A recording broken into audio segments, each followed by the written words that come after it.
ప్రియమైన వారలారా, ప్రభు అయిన యేసుక్రీస్తు మారని నామమున మీకందరికి నా ప్రేమ వందనములు, శుభములు. ప్రభునందు సంతోషముగా, ప్రభునందు ఆనందముగా, ప్రభునందు దృఢ మనస్సుతో ఉన్నారని నేను నమ్ముచున్నాను. ఇంత మట్టుకు నడిపించిన దేవుడు ఇక మీదట నడిపించడం ఖచ్చితం. మీరు ఆయనను వెదికి రాలేదు, ఆయనే మిమ్మలను వెదికి వచ్చాడు. 138 కోట్లు దాటిన విశాలమైన దేశములో నీవు నేను ఎక్కడో ఒక మూలన ఉన్నప్పటికీ ఆ పరలోకపు దేవుని కన్నులు నిన్ను నన్ను చూచాయి గనుక ప్రభువును మనం ఎల్లప్పుడూ ఆనుకుందుముగాక. ఆయన మనకిచ్చిన పరిశుద్ధ గ్రంథపు వాక్కులు నమ్మి జీవించుదాం. వాక్యం ఎన్నటికీ మారదు. ఈరోజు మీ ఎదుటికి వచ్చుచున్న వాక్యం అనుదినము పరిశుద్ధాత్మునితో నడుచుటకు మనకు మిక్కిలి ప్రయోజనముగా ఉండబోతున్నది. ప్రభువుకు మహిమ కలుగునుగాక. చదువుకుందామా? నేను చదువుతున్నాను. అపోస్తుల కార్యం 28:3. అప్పుడు పౌలు మోపెడు పుల్లలు ఏరి నిప్పుల మీద వేయగా ఒక్క సర్పము కాకకు బయటికి వచ్చి అతని చెయ్యి పట్టెను. ప్రభు బిడ్డలారా, అపోస్తలుడైన పౌలు ఒక గొప్ప దైవజనుడు. ఇక్కడ గమనించినట్లయితే ఒక సర్పము అతని చేతిని పట్టుకున్నది. ఇంతవరకు ఆ పాము ఎక్కడ ఉన్నది? ఆ పుల్లలలోనే ఉన్నది. ఎవరికీ తెలియదు. ఇంకా చెప్పాలంటే ఆ పుల్లలు అతనే ఏరుకొని వెళ్తున్నాడు. అయితే ఆ పుల్లలు మండేటప్పుడు, ఆ పొయ్యి మీద మండేటప్పుడు లోపల ఉన్నటువంటి ఆ యొక్క దుష్ట సర్పము, ఆ సాతాను అనబడినటువంటి సర్పము బయటికి వచ్చింది. దేన్ని చూపిస్తుంది?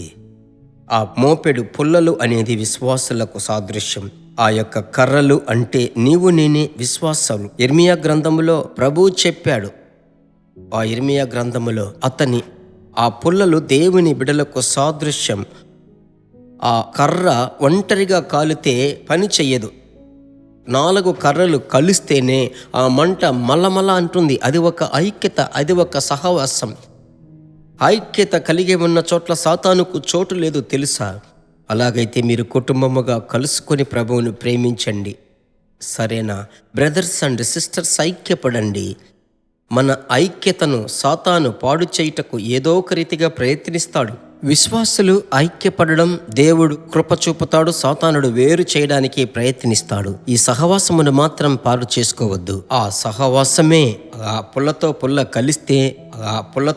కలిస్తే ఎలాగూ మంట మండుతుందో అదే రీతిగా దేవుని బిడ్డలతో కలిసి, భార్య భర్తగా కలిసి, తల్లి తండ్రులు బిడ్డలు అందరూ కలిసి ప్రార్థించేటప్పుడు అక్కడ బలమైన అగ్ని పనిచేస్తుంది. ప్రియులారా, ఆమేన్, హల్లెలూయా.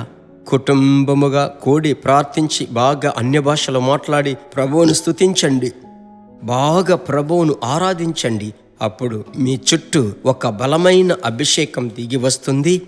ఆ శత్రువు యొక్క క్రియలు మీకు తెలియకుండా మీ ఇంటిలో ప్రవేశించి ఉన్నట్లయితే, మీ తలంపులలో ఉన్నట్లయితే ఆ అగ్ని సాతాన్ను వెళ్ళగొట్టుతుంది. ఇదియే ప్రభు మీకు ఇచ్చేటువంటి ఒక ప్రవచన వాక్కు. నమ్ముచున్నారా? ఈరోజు నాకు తెలుసు మీరు నమ్ముతున్నారని. ప్రార్థించుదాం. ఈ మాట విన్నారు కదా, అప్పగించుకోనండి. యేసు నామములో ప్రార్థించుదాం. మంచి తండ్రి, మీరిచ్చిన చక్కటి ప్రవచన వాక్కుకై స్తోత్రాలు. ఐక్యత ద్వారా కప్పేటువంటి అగ్ని అది ఒక గొప్ప ఉజ్జీవం మాత్రమే కాదు, శత్రువును గుర్తులు పడుతుంది, సాతాన్ను వెళ్ళగొట్టేలాగా చేస్తుంది. ఇప్పుడు ఈ దినమంతా మాత్రమే కాదు, ఈ స్వరం మీ బిడ్డలలో చెవులలో వినబడుచుండగా మీ బిడ్డలకు ఒక మంచి ఐక్యత దయచేయండి. ప్రభువా, ఒంటరిగా ఎక్కడైనా ఏ దేశంలోనైనా ఉన్నట్లయితే ప్రార్థించే బిడ్డలను కలపండి, దేవునితో కలుసుకొందురుగాక. అలాగూ సేవకులకు మంచి సహవాసము దయచేయండి. కలిసి ప్రార్థించి దేవుణ్ణి స్తుతించి ఆరాధించుటకు కృప దయచేయండి. ప్రభువా, అన్నిటికంటే పైబడి మా ఐక్యం ప్రభు అయిన యేసుతోనూ తండ్రి అయిన దేవునితోనూ అన్నట్లుగా ప్రభువా, పరిశుద్ధాత్ముడా, మీ బిడ్డలు ఎల్లప్పుడూ మీతో సహవాసము కలిగి ఉండున్నట్లు సహాయం చేయండి. కృపకు అప్పగిస్తున్నాను. యేసు నామములో ప్రార్థిస్తున్నాను తండ్రి, ఆమెన్. ప్రభువుకు మహిమ కలుగునుగాక. మీరు ఎదుటి వారికి షేర్ చేయకుండా ఉండరని నేను నమ్ముచున్నాను. ఈరోజు మీరు విన్న ఈ క్లుప్త సందేశం, మీరు నేర్చుకున్నటువంటి విషయాలు కమెంట్ సెషన్లో మీరు తెలియపరచండి. అవి చదువు వారికి విశ్వాసం కలుగుతుంది. God bless you.